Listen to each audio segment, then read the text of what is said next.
시작. 기도를 계속하고 기도에 감사함으로 깨어있으라. 또한 우리를 위하여 기도하되 하느님이 전도할 문을 우리에게 열어주사 그리스도의 비밀을 말하게 하시기를 구하라. 내가 이 일 때문에 매임을 당하였노라. 그러면 내가 마땅히 해명하여서 이 비밀을 나타내리라. 아멘. 우리는 무언가를 발견하거나 발명하면 놀라게 됩니다. 예를 들면 광부가 금광을 발견했어요. 금맥을. 그럼 얼마나 기쁠까요? 또 석유를 찾는 사람이 석유가 매장된 곳을 발견했어요. 그러면 본인뿐만 아니라 나라의 경사가 되지 않을까 싶습니다. 에디슨은 백열 전구를 발명하였습니다. 지금 우리가 아침에 일어나자마자 사용하는 전등은 에디슨의 덕입니다. 에디슨이 이렇게 시간이 오랫동안 켜지는 전등을 발견해서 우리가 지금까지 이 전등을 쓰고 있는 것입니다. 그 밖에도 그는 약 1000여 개의 발명 특허를 가지고 있습니다. 열차와 자동차에 들어가는 축전지도 그가 새롭게 발명하였습니다. 이전에 열차가 이제 가다가 딱 이제 쉬는 데 가면 열차 객실에 불을 켜야 했대요. 아무래도 이제 가만히 있으니까 이상하니까 불을 켜야 하는데 이제 거기에 쓰이는 게 축전지라는 것입니다. 그러니까 전지인데 한 번 쓰고 버리는 게 아니라 다시 또 충전하면 다시 또 쓸 수 있는 그러한 축전지를 또 이렇게 에디슨이 발견해서 그 열차와 자동차에 이 축전지, 지금 말하면 배터리겠죠? 그 배터리를 그가 새롭게 발명하였습니다. 우리가 사용하는 핸드폰의 배터리도 이와 같을 것입니다. 그래도 한 번 쓰고 배터리가 다 나가면 다시 충전시키잖아요. 그와 같은 것을 에디슨이 발명했다는 것입니다. 충전하면 다시 사용을 할 수가 있습니다. 그런데 이와 같은 발명품은 어떠한 원리를 발견하였기 때문일 것입니다. 어떠한 금속 간의 어떠한 원리를 발견해서 그 원리를 적용하면 똑같이 실현이 가능하게 되는 것입니다. 또 전파라는 것이 있어서 어느 곳에서 전파 신호를 보내면 비록 선이 없을지라도 먼 곳에서 그 전파를 받을 수 있다는 것을 발견하여 지금의 라디오, TV가 나오게 되었습니다. 선이 없는데도 신호가 전달이 되는 거예요. 그러니까 우리가 보이지 않는 이 공간에 전파라는 것이 있다는 것을 발견을 했습니다. 그래서 라디오, TV를 발명하게 되는 것입니다. 그런데 이와 같은 발견과 발명은 물질에만 국한되는 것이 아닙니다. 진리에 있어서도 이것은 해당이 됩니다. 우리가 잘 아는 천국은 마치 거기에 한 농부가 나왔잖아요. 그 농부가 무엇을 발견했죠? 보화를 발견했죠. 밭에서. 그래서 그가 자신의 모든 소유를 팔아서 그 밭을 샀습니다. 과연 이 보화가 뭘까요? 이 비유는 예수님께서 말씀하신 비유에서 근거를 발견할 수 있습니다. 과연 이 보화가 무엇일까? 오늘 본문에서 이것을 함께 말씀을 나누고자 합니다. 사도 바울은 골로새 지방의 성도들에게 지금 편지를 쓰고 있습니다. 그리고 지금 4장에서 마지막으로 권면의 말씀을 전하고 있습니다. 여기서 밭에 감춘 보화, 하나님의 비밀, 그리스도의 비밀을 말씀하고 있습니다. 이것에 직접 들어가기 앞서 2절에서 다음과 같이 말씀하고 있습니다. 기도를 계속하고 기도에 감사함으로 깨어있으라. 골로새 교인들에게 기도를 계속할 것을 부탁하십니다. 기도는 성도의 호흡입니다. 숨쉬지 않는 사람은 죽은 사람인 것 같이 예수 믿는 성도는 기도를 하여야 영적 생명이 유지되는 것입니다. 또 기도를 통하여 우리는 하나님의 도우심을 받을 수 있습니다. 그래서 믿음의 선한 싸움을 감당할 수 있게 되는 것입니다. 그런데 이 기도에 감사함이 들어가야 한다고 말씀하고 있는 것입니다. 감사함이 들어간 기도가 깨어있는 기도라는 것입니다. 기도에 뭐가 들어가야 된다고요? 감사가 들어가야 한다는 것입니다. 이것이 깨어있는 기도라는 것입니다. 기도를 계속하고 기도에 감사함으로 깨어있으라. 하나님께서는 감사의 기도를 기쁘게 받으신다는 것입니다. 이 감사의 기도가 우리 삶에서 감사로 나타날 것입니다. 우리 삶에 감사가 많으면 행복은 저절로 임하게 될 것입니다. 우리 함께 3절을 합독하겠습니다. 시작. 또한 우리를 위하여 기도하되 하나님이 전도할 문을 우리에게 열어주사 그리스도의 비밀을 말하게 하시기를 구하라. 내가 이 일 때문에 매임을 당하였노라. 사도 바울은 각 교회의 성도들을 위하여 기도하였습니다. 그런데 이제 여기서는 각 교회의 성도들이 자신을 위해 기도해 줄 것을 부탁하고 있습니다. 기도를 통해서 서로 도움을 받기 때문인 것입니다. 기도를 통해 하나님의 도움을 받게 되는 것입니다.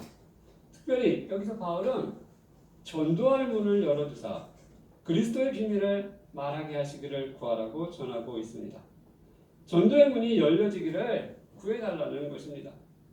지금 바울은 로마의 감옥 안에 있습니다. 감옥 안에서도 전도가 이루어지기를 바라고 있었던 것입니다. 이를 통해 로마 군인들에게 또 복음이 전해졌던 것입니다. 그리고 서신을 통해 바깥 세상의 사람들에게도 복음을 전했던 것입니다. 그러니까 어디 있든지 간에 전도 문이 열려서 전도하기를 힘썼던 것입니다. 또 이렇게 전도하다가 지금 이렇게 감옥에 갇히기도 하고, 하지만 그럼에도 불구하고 전도의 문이 열려지기를 구해달라고 지금 이렇게 골로새 교인들에게 부탁하고 있는 것입니다. 이렇게 전도의 문이 열려서 그리스도의 비밀을 말하게 하시기를 구하라고 말씀합니다. 그리스도의 비밀이 무엇일까요? 그리스도의 비밀. 자, 그것은 예수 그리스도가 누구인지를 세상 사람들이 알게 되기를 바란다는 것입니다. 예수님은 역사책에 나오는 소위 4대 성인 중에 한 분으로 끝나는 분이 아니라는 것입니다. 우리는 그냥 그렇게 학교나 사회에서 예수님 훌륭한 분, 성인 이렇게만 아는데 그것으로 끝나는 게 아니라는 것입니다. 골로새서를 비롯한 신약 성경과 구약 성경에서는 예수 그리스도가 누구신지를 말씀하고 있습니다. 첫째, 예수님은 우리의 죄를 사하신 분이십니다. 나의 죄를 사하신 분이십니다. 구세주이십니다. 2장 12절에 다음과 같이 말씀하고 있습니다.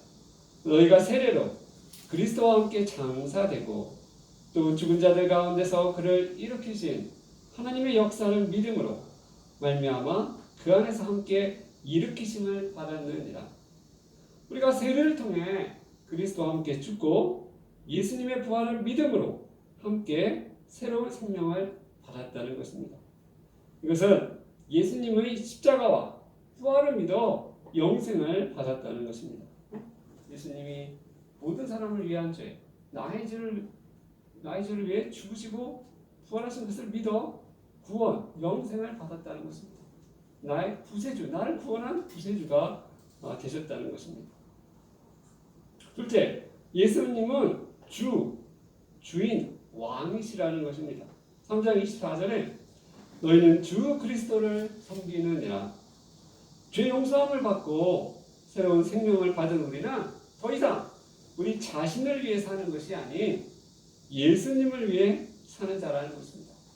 동안은 나를 위해 살았는데 이제는 예수님을 위해 사는 자로 바뀌었다는 것입니다. 주 그리스도를 섬기느니라고 말씀하고 있습니다. 우리는 주님께 충성하는 자로 세워지고 있습니다. 나의 만족을 위해 사는 게 아니라 옛 사람은 죽었고 예수님과 함께 주님을 위해 사는 자로 또 주님을 위해 살 때 기쁨이 오는 자로 이렇게 바뀌었다는 것입니다. 셋째, 예수님은 하나님의 충만이라는 것입니다. 1장 19절에 아버지께서는 모든 충만으로 예수 안에 거하게 하시고 또 2장 3절 그 안에는 지혜와 지식의 모든 보화가 감추어져 있느니라. 예수님 안에 지혜와 지식의 모든 보화가 있다는 것입니다. 또 3장 9절 그 안에는 신성의 모든 충만이 육체로 거하시고 예수님 안에 하나님의 성품이 가득히 채워져 있다는 것입니다. 이같이 예수님 안에는 지혜와 지식, 하나님의 신성, 그리고 모든 충만이 그 안에 계신 것입니다. 북한에서 교회의 문을 닫자 농사도 안 되고 공업도 안 되고 모든 것이 다 부족한 나라가 되었습니다. 지금 북한은 아무것도 없어요. 식량도 없고 공산품도 없고 아무것도 없는 나라가 됐습니다. 왜 그렇게 됐나요? 충만하신 예수님이 들어올 수 없게 하자, 교회의 문을 닫자 나라가 다 부족한 그러한 나라가 된 것입니다. 지금 이와 마찬가지로 중국에서 교회를 철거하고 십자가를 내리자 하나님께서 복을 주시지 않고 홍수로 전국이 시름을 앓고 있는 것입니다. 마찬가지입니다. 지금 중국에서도 교회의 문을 이렇게 다 닫자 지금 이렇게 복이 내려지지 않게 되고 있는 것입니다. 예수님을 막으면 복을 막게 되는 것입니다. 예수님은 충만이기 때문이다. 그러니까 충만한 은혜를 막으니까 복이 막혀지게 되는 것입니다. 넷째, 하나님은 예수님을 통해 통일을 이루십니다. 이 말씀 우리가 예전에도 본 말씀인데요. 하늘에 있는 것이나 땅에 있는 것이 다 그리스도 안에서 통일되게 하려 하심이라 그 말씀하고 있습니다. 하나님은 예수님을 보내시어 하늘과 땅의 모든 것을 통일하시려는 것입니다. 예수님이 들어가야 통일이 이루어지는 것입니다. 다섯째, 예수님은 모든 권세의 머리이십니다. 골로새서 2장 10절에 그는 모든 통치자와 권세의 머리시라. 세계 각 나라에는 대통령과 수상이 있습니다. 그들의 머리가 되시는 분이 바로 예수님이시라는 것입니다. 지금 미국 대통령 트럼프의 머리도 예수님이시라는 것입니다. 또 미국 대통령뿐만 아니라 영국, 프랑스, 독일, 일본 그 어느 나라의 통치자들의 머리가 되시는 분이 바로 예수님이신 것입니다. 최고의 권세와 권력을 갖고 계신 분이 바로 예수님이신 것입니다. 그는 모든 통치자와 권세의 머리시라고 말씀하고 있습니다. 그러므로 북한에서 성경을 보지 못하게 하는 것입니다. 김일성 가문보다 더 높은 분이 계시다는 것을 성경이 말하고 있는 것입니다. 그러므로 북한 주민이 이를 알지 못하게 성경을 읽지 못하게 하는 것입니다. 여섯째, 예수님은 마지막 날에 심판주가 되십니다. 사도행전 17장 31절에 이는 정하신 사람으로 하여금 천하를 공의로 심판할 날을 작정하시고 이에 그를 죽은 자 가운데서 다시 살리신 것으로 모든 사람에게 믿을 만한 증거를 주셨음이니라 고 말씀하고 있습니다. 마지막 날에 하나님께서 예수님을 세우셔서 세상을 심판하시겠다고 하시는 것입니다. 예수님은 심판주가 되신다는 것입니다. 마지막 일곱 번째, 예수님은 우리의 친구가 되십니다. 요한복음 15장 15절에 이제부터 너희를 종이라 하지 아니하리니 종은 주인이 하는 것을 알지 못함이라 너희를 친구라 하였노니 내가 내 아버지께 들은 것을 다 너희에게 알게 하였음이라. 예수님은 우리의 주인이 되십니다. 그러나 더 나아가 예수님은 우리의 친구가 되어주시겠다는 것입니다. 이와 같은 예수님의 역할이 바로 그리스도의 비밀인 것입니다. 그냥 4대 성인 중에 하나, 그것이 아니라는 것입니다. 예수님이 우리에게 구세주도 되시고 주인도 되시고 우리의 또 충만도 되시고 또 우리의 통일도 되시고 또 우리의 심판주도 되시고 친구가 되신다는 그러한 것이 바로 예수님의 비밀이라는 것입니다. 하나님은 하나밖에 없는 외아들을 이 땅에 보내셨습니다. 하나님의 비밀은 바로 예수 그리스도이십니다. 그분은 세상 사람들이 알고 있는 소위 4대 성인 중에 한 분으로만 그치는 것이 아닙니다. 예수 그리스도의 가치를 더 잘 알 필요가 있습니다. 그분은 우리의 죄에서 우리를 구하신 구세주이시며 주이시고 모든 충만이 그 안에 있고 그를 통해 모든 것이 통일되며 모든 권세의 머리 되시고 심판주가 되시며 또 우리의 친구가 되시는 분이십니다. 우리가 예수님을 모르면 이 모든 것을 모르게 되는 것입니다. 나의 죄 문제가 어떻게 해결되는지, 내가 누구를 위해 살아야 되는지, 어디서 복이 오는지, 어떻게 통일이 이루어지는지, 이런 모든 권세의 머리가 누구인지, 또 세상 마지막에 누가 나를 심판하고 또 누가 나의 친구가 되는지를 예수님을 모르면 이 모든 것을 모르게 되는 것입니다. 그래서 베드로 사도는 다음과 같이 말씀하고 있습니다. 오직 우리 주 예수, 곧 구주 예수 그리스도의 은혜와 그를 아는 지식에서 자라가라. 우리 주, 곧 구주 예수 그리스도의 은혜와, 그러니까 예수님의 은혜와 그를 아는 지식에서 자라가라고 말씀하고 있습니다. 우리가 학교 다니면서 세상에서 배워야 할 게 많이 있습니다. 그러나 정작 중요한 것은 우리가 예수님의 은혜 안에서 예수님을 알아가는 것, 이것이 더 소중하다는 것을 말씀하고 있습니다. 그래서 예수님을 알아서 더 예수님을 닮아가는 것, 이것이 우리가 나아가야 할 바라는 것입니다.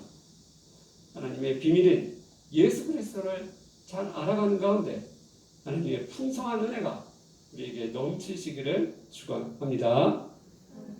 말씀을 생각하며 기도하시겠습니다.